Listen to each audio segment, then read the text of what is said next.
A warm welcome from Ho Chi Minh City, Vietnam, kung saan po isang napakagandang episode ang matutunghayan ninyo ngayon dahil puros po kabataan ng Vietnam. Ano pong pag-uusapan namin? Makakasama po natin dito walang iba kundi si Bao Nguyen Dang Gia, si Peng Thong Ban, si An Bui Ti Hong, at si Chang Nguyen Huang Tien.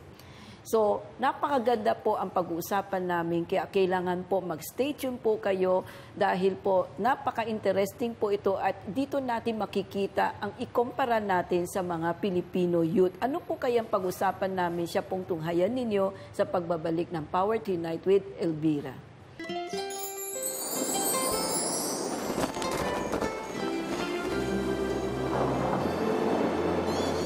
May maganda daw po kayong balita. May biyayang darating sa atin. Hinirang ang ating bayan, pinili ang bansang Pilipinas upang dito idaos ang 51st International Eucharistic Congress. Dadayuhin ng mga Katoliko sa buong mundo. Magkita-kita tayo sa Cebu sa January 2016. Sa selebrasyon na ito, maghahari ang pagmamahal sa isa't isa dahil tayo ay pamilya ng Diyos at Siya ang ating Ama. Saksihan natin ang real presence ni Jesus sa Eucharist. Yan ang misa ng mundo. Pinakamalaking pagsasama ng mga mananampalataya. Pagtulong-tulungan natin para may sakatuparan. Mula sa ating munting kakayahan, may handog natin ang pinakamalaking selebrasyon ng banal na Eucharistia. Makapangyarihan ng mamamayang Pilipino, kaya natin ito. Isang pamilya sa ilalim ng isang Diyos. Nag-iisang bangka tayo sa isang pananampalataya. Christ in you, the hope of glory.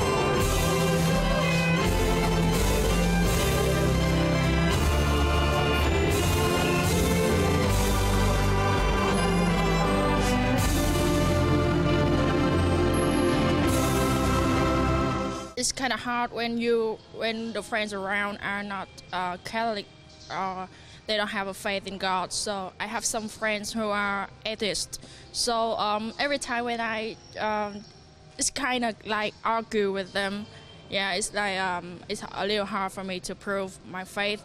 And once in a class in my school, I have to. It's also a kind of agreement with a teacher who tried to prove that God doesn't exist.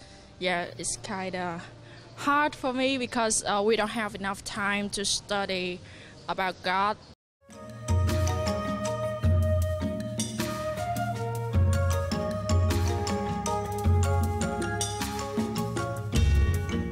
Welcome to the program of Power Tonight with Elvira in the Philippines.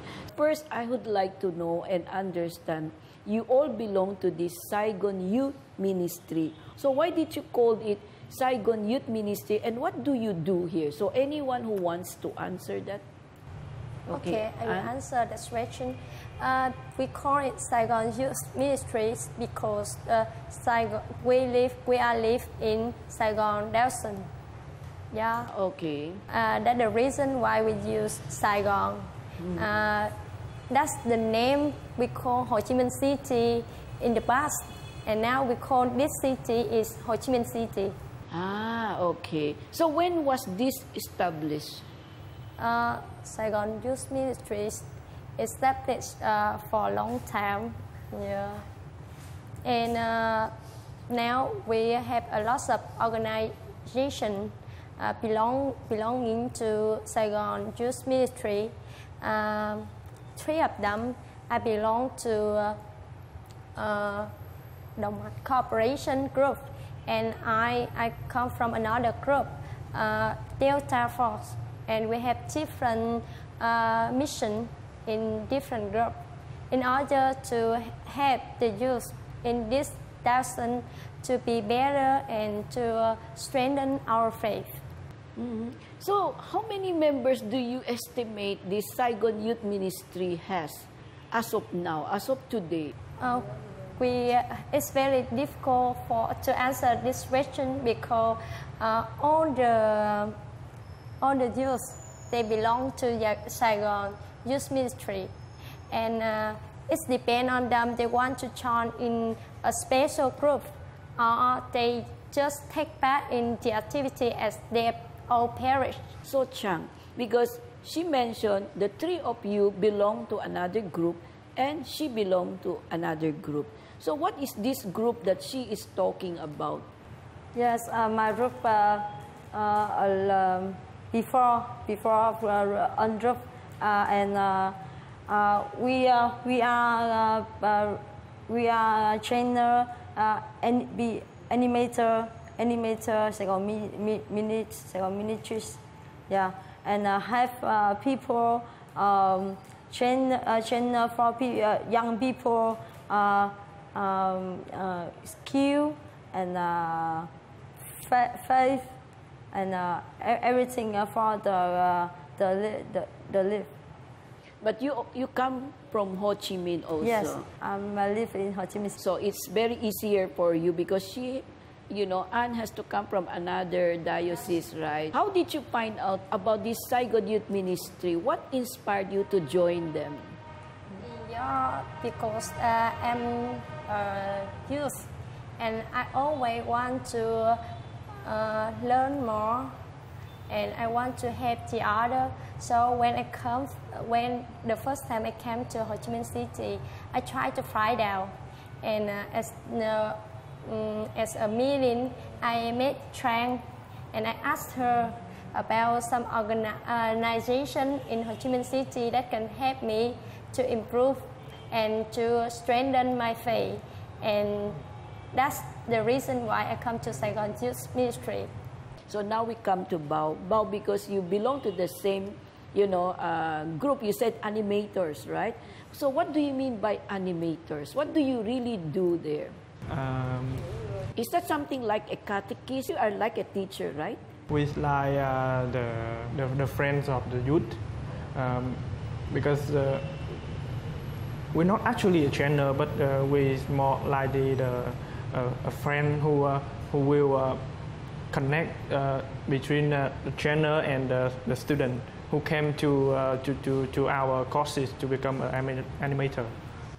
So, okay. So you are the middle link between those newcomer and the old. So in short, you are the one telling what is this Saigon Youth Ministry all about. So you educate them. You give them an idea what is this organization is doing.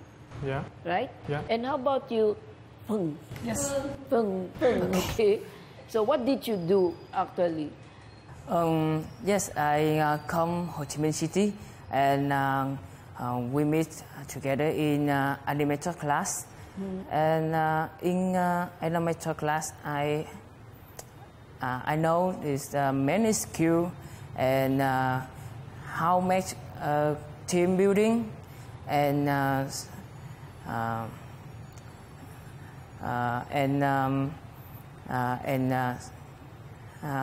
become myself is friendly and helpful. Yeah. Okay. So based on your telling me, so this animator is a class. Yes.